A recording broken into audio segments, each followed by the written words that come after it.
Bonjour, je vais essayer de faire une vidéo sur unité longue, mensuelle et hebdomadaire. Et dans la journée, j'essaierai de faire une vidéo plutôt journalière et intraday. Donc, pour le 4,40 en mensuel, ce qui me semble intéressant, c'est que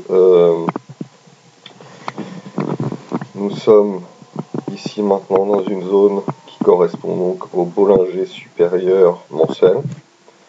Nous avons potentiellement une résistance orange, puisque vous voyez qu'il y a eu différents impacts à ce niveau-là, ici, ici et à ces niveaux-là maintenant. Et nous avons une résistance bleue que je vous ai tracée à ce niveau-là. Alors globalement en mensuel, il y a une forte résistance qui est la MM annuelle, c'est celle que vous voyez ici. Donc on est en mensuel, mais ce qui est en pointillé, c'est la MM20 de l'annuel, d'accord. Donc c'est une zone potentiellement intéressante. D'ailleurs, elle a déjà été tapée une fois à ces niveaux-là. Voilà. Donc potentiellement en mensuel, une zone de résistance, d'accord. Donc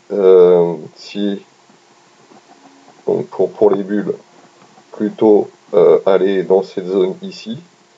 Et pour les bières, soit un retour vers la MM20, soit un retour vers la Bollinger inférieure. Alors, ici j'ai tracé une figure d'harmonique training qui traduit à ces niveaux-là un point potentiel de retournement. Alors, je ne vais pas rentrer dans le détail de cette figure-là. J'essaierai à la suite de la vidéo de vous mettre un petit papier qui explique qu'est-ce que c'est que ce type de figure. Alors, si on regarde maintenant, s'il veut bien, il est comme moi, il est assez fatigué. Bref, au niveau des indicateurs du MACD, nous voyons que nous arrivons donc dans une zone potentielle de résistance, d'accord, et dans un triangle. Donc ici, on peut considérer que c'est une zone assez intéressante, puisqu'il va forcément se passer un mouvement puissant, en tout cas en mensuel. Si on regarde maintenant l'hebdomadaire, au niveau hebdomadaire, donc vous avez les mêmes couleurs, hein, c'est-à-dire que ce que je vous ai présenté en bleu ici, c'est en bleu là, les axes orange sont ici, d'accord. Donc en hebdomadaire sur les précédentes vidéos, donc je vous avais signalé que potentiellement nous avions un mouvement de drapeau, c'est-à-dire qu'en fait on a un mouvement haussier, une consolidation vers la MM20 et une reprise haussière. Donc si on prend ce mouvement ici, ce drapeau, nous avions pour objectif dans cette zone ici des 3000, 4000, 3009, 4000, et nous avons eu potentiellement, nous avons aussi ce mouvement haussier, cette consolidation vers la MM20 et de nouveau potentiellement une reprise haussière qui donnerait potentiellement le même objectif que le drapeau bleu.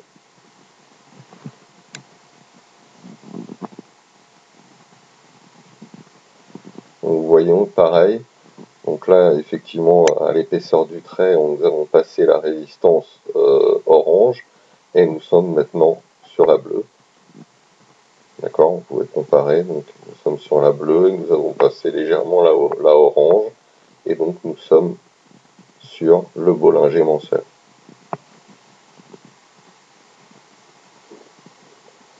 Au niveau des indicateurs, donc vous voyez que nous avons touché 4 fois la résistance grise, d'accord, donc ce qui aurait, on peut se dire que ça la fragilise, c'est vrai. Alors, si on joue en hebdomadaire, vous voyez bien que si on veut cet objectif-là, il faudrait casser l'axe orange, d'accord, il faudrait que le MACD puisse casser l'axe orange, et à ce moment-là, ça libérerait l'impulsion pour aller dans cette zone ici. Alors il y a aussi un setup qui qui est pour les bières, c'est que globalement, à chaque fois qu'on a tapé l'axe orange, vous voyez qu'on était en forte accélération haussière, ici, ici et ici. Alors c'est vrai que quand on tape des axes MACD comme ça et qu'on est en phase haussière, il y a très peu de chances quand même que on finisse par des très forts mouvements bières. Par contre, à ce niveau-là, nous avons potentiellement, donc on touche plusieurs fois l'axe et on vient juste croiser ici pour ensuite faire un mouvement bière. C'est ce type par exemple là, vous avez, ça vient juste croiser et boum. D'accord? Donc ça c'est un setup que je vais regarder dans la semaine prochaine. Parce que si ici ça vient juste croiser à ces niveaux-là sans même aller vers l'axe, il est possible qu'on ait une forte impulsion baissière. Donc voilà, vous voyez un peu comment on peut cadrer les cours. Donc d'un côté, une résistance bleue, un Bollinger mensuel, une figure d'harmonique trading qui dit bon, qu'il y a potentiellement une zone intéressante de vente, un très bel axe mensuel qui n'a jamais été passé et qui a une très très forte résistance. Au niveau hebdomadaire, bon, bah, globalement ça dit la même chose, simplement ça nous donne une hypothèse bulle avec deux mouvements, un mouvement bleu et un mouvement noir qui nous donnent potentiellement les mêmes zones et un setup potentiellement bière ici à ce niveau-là qui nous donnerait donc le retour dans cette zone ici qui correspondrait à la MM20 mensuelle. Voilà, je vais essayer de vous faire la vidéo en journalier et en intraday pour nous donner un peu plus d'éléments pour la semaine prochaine.